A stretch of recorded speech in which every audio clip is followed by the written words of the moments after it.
I didn't call you anything. What did you call me? I didn't call you anything.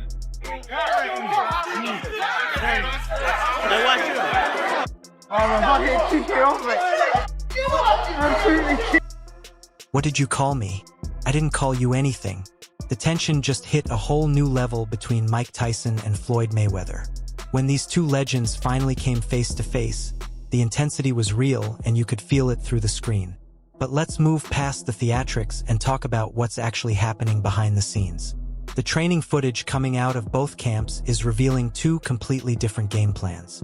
Top analysts are breaking down the technical matchup, and what they're saying might shock you. This isn't just about two old guys collecting a paycheck. There's real strategy happening here. Am I doing it for the money? Absolutely not. I'm doing it because this is what I want to do. And it's not like I'm hurting. And the people is enjoying it. My team is enjoying it. And it's good to be able to travel to different places and train and shake hands with different people from all walks of life. Tyson is back in the gym with his longtime coach, Rafael Corderero. If you don't know Corderero, he's one of the most respected striking coaches in all of combat sports. This man trained elite fighters like Fabricio Werdum, Wanderlei Silva, and Shogun Rua during their championship runs. Corderero posted training photos in late December showing Tyson completely drenched in sweat working fundamentals. The caption simply said, "Keep going." But here's what boxing analysts noticed when they studied that footage closely. Tyson isn't loading up on heavy power shots like you'd expect. He's drilling footwork patterns and defensive head movement over and over.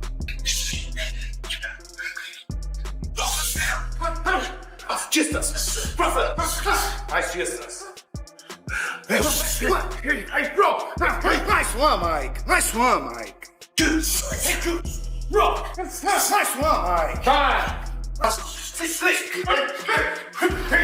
Mike. Teddy Atlas broke this down on his podcast and made a brilliant point. Atlas said, "Cord knows Mike doesn't have the explosiveness from 1988 anymore. He's not trying to recreate prime Tyson. He's building a version of Tyson that can be effective at 59 against a defensive master. That's smart coaching. Instead of having Tyson chase knockouts and gas himself out, Corderero is teaching him to cut off the ring properly and work behind a consistent jab. If you watch the Jake Paul fight, Tyson's biggest problem was his legs gave out. He stood flat-foot and couldn't move laterally. Corderero is fixing exactly first couple rounds, because one thing that a former great fighter like Tyson could do is still punch. That's his choice, his family's choice. If he knows if he can come back. Obviously, it's something he overcame physically. It wasn't that serious. Obviously, he's of good health. The people around him believe he's of good health. I have to believe he's of good health. He's 50. Tyson is drilling short, compact combinations. Jab, jab, right hand to the body. Jab, left hook upstairs. Nothing wild, nothing looping. Everything is tight and controlled. Former heavyweight champion Lennox Lewis commented on this approach during an ESPN interview. Lewis said, "At 59, Tyson can't rely on his old speed. But if he can establish the jab early and make Floyd respect his power, he controls the distance. That's the only way he wins this fight." I think it's going to be a good fight. I mean, Mike Tyson, what he does is two-dimensional. He's going to come at you, trying to knock you out. Now, you got to try and stay away from him, stay away from his power. I seen him working out the other day, and he throws some good combinations. Now, let's talk about what Floyd Mayweather is doing. Training footage surfaced showing Mayweather hitting pads with Roger Mayweather's son at the Mayweather Boxing Club.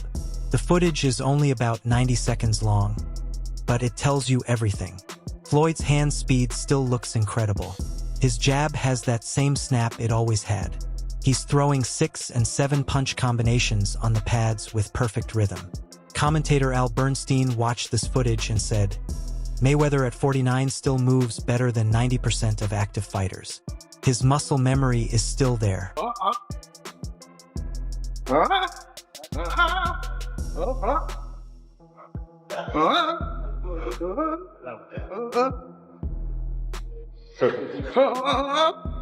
Roll. But here's what analyst Paulie Malignaggi pointed out that most people missed. Malignaggi said, Floyd is working a lot of pivot work and angles in that footage. He's not standing in front of his partner. He's constantly moving laterally and resetting position. That tells me he's preparing for someone who's going to try to walk him down and corner him. That's exactly what Tyson needs to do to have any chance. Mayweather is already game planning for it. Before, guys. Tyson at 58 years old isn't even the Tyson that was up against Roy Jones. This guy has been enjoying his retirement. He's been smoking weed and just eating and relaxing. Yes, he can train and get in shape to a degree. He's still 58 years old, guys. That style off. Tyson didn't even have that style in his mid-30s when he was almost at retirement age. He was already not moving his head like that. So, I don't know, man. I don't really know what to make of this. I don't know exactly what to think of. The weight situation is massive, and nobody is talking about it properly. Tyson weighed 228 pounds against Jake Paul. Mayweather weighed 160 pounds against John Gotti III. That's a 68 pounds difference. Multiple sources close to the negotiation say they're working on a catchweight agreement. The number being discussed is Tyson at 215 pounds and Mayweather at 175 pounds. That brings the gap down to 40 pounds, which is still huge, but more manageable. Strength and conditioning coach Jeff Mayweather, Floyd's uncle, gave an interview to Fight Hype and dropped some knowledge. He said, Floyd has never carried weight above 160 in his life, making him bulk up to 175 changes his whole body composition. He'll lose some speed but gain some power. The question is, can he maintain his defensive reflexes at a heavier weight? That's a legitimate concern. Mayweather's entire style is built on being light on his feet and making guys miss by inches. Adding 15 pounds of muscle could slow down his reaction time just enough to be dangerous against a heavyweight. We getting ready. Well-oiled machine, let's go. Saying, everybody know my saying, all work is easy work. I'm pointing to the easy work. Flip side, Tyson has to cut 13 pounds from his Jake Paul fight weight. At 59 years old, that's not easy. Weight cutting affects your chin, your stamina, and your overall durability. Boxing trainer Virgil Hunter talked about this on his YouTube channel. Hunter said, when older fighters cut weight, they lose strength disproportionately compared to younger fighters. Tyson at 215 won't punch as hard as Tyson at 228, but he'll move better and have better cardio in the later rounds.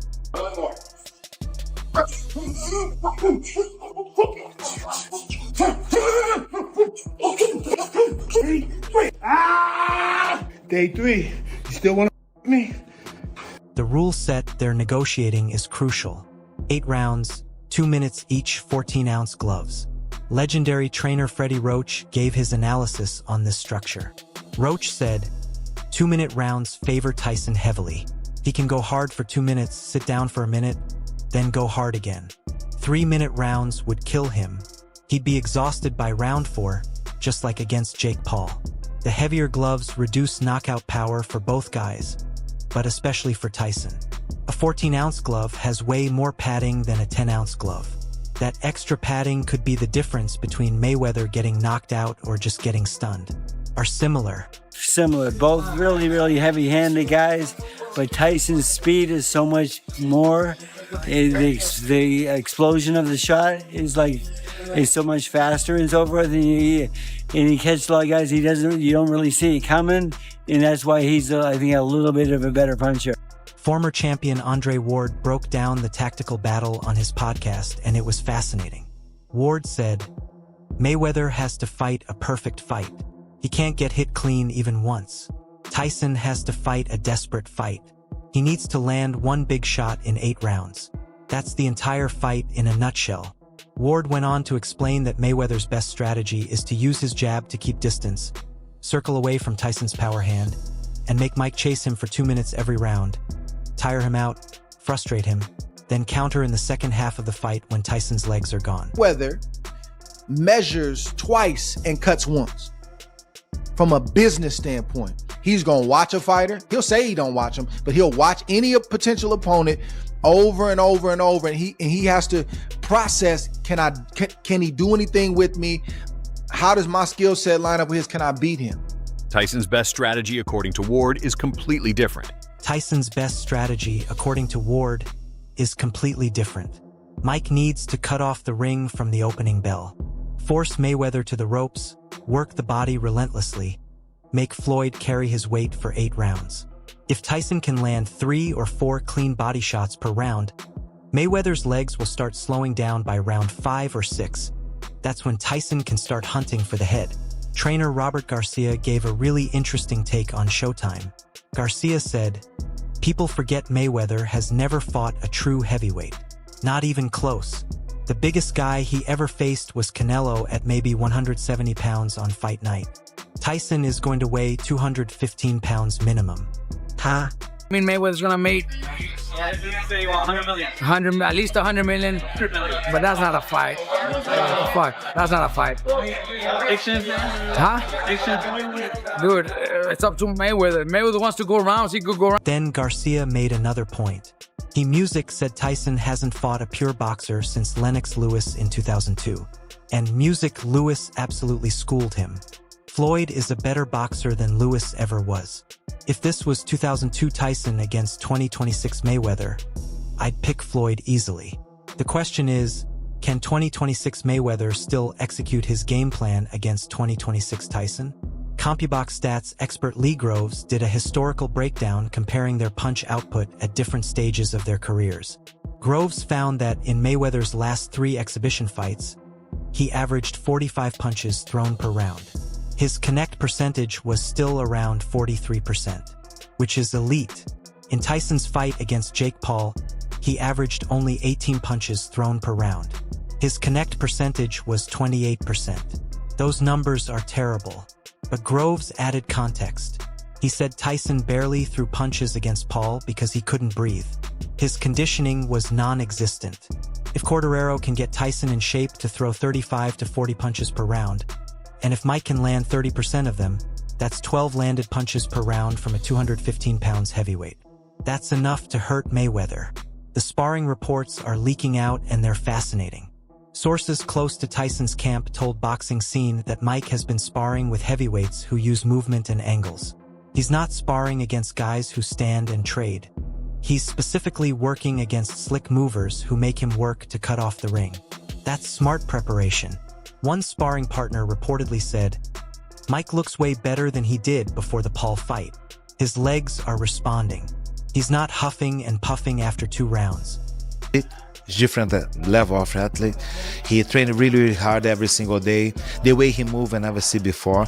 I train a lot of guys, Mo, as you know, for a long time, but in my career I never hold meets for somebody and throw the punch the way he throw. The power he generate when he throw his punches is something like, say, man, where did this come from?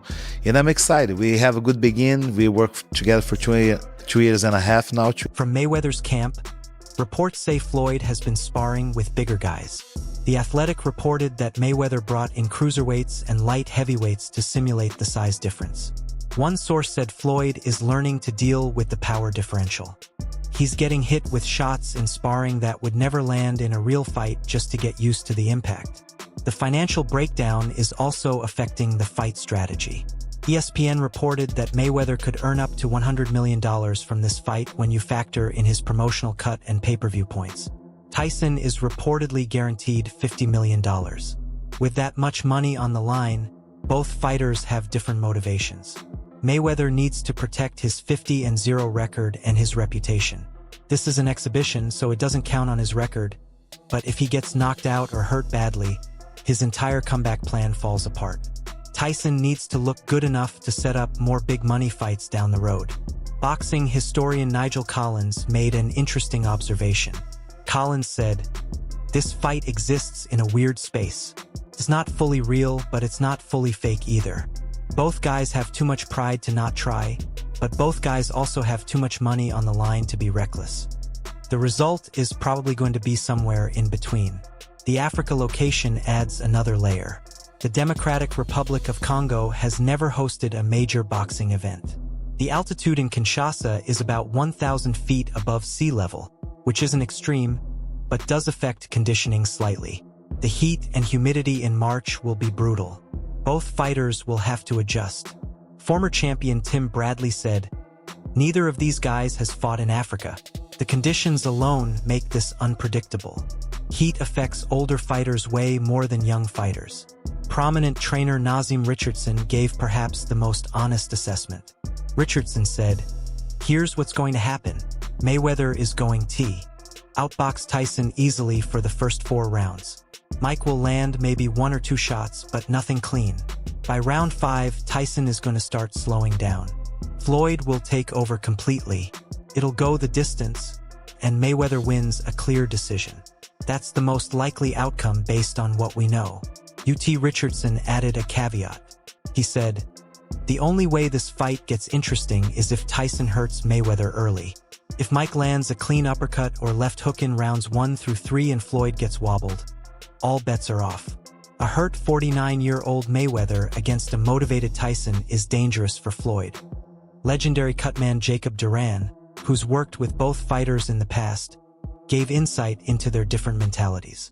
Duran said, "Floyd fights with his brain. He's calculating every move 3 steps ahead. Mike fights with his heart and his instinct. At this age, fighting with your brain is way more reliable than fighting with your heart." Promoter Bob Arum, who promoted Mayweather early in his career, said, "This is a spectacle. It's entertainment, but it's also real boxing. These guys are going to try to win. Floyd doesn't know how to lose, and Tyson still believes he can knock anyone out. That combination makes it must-watch television." The rule-set negotiation is still ongoing. There's discussion about whether judges will score it or if it'll be an unofficial exhibition with no winner announced. Alright everyone, stay tuned for the latest in boxing news, highlights, events, and stories. Subscribe to Knockout today and turn on notifications so you never miss an update. Be sure to watch our other videos too. Until next time, take care and stay safe.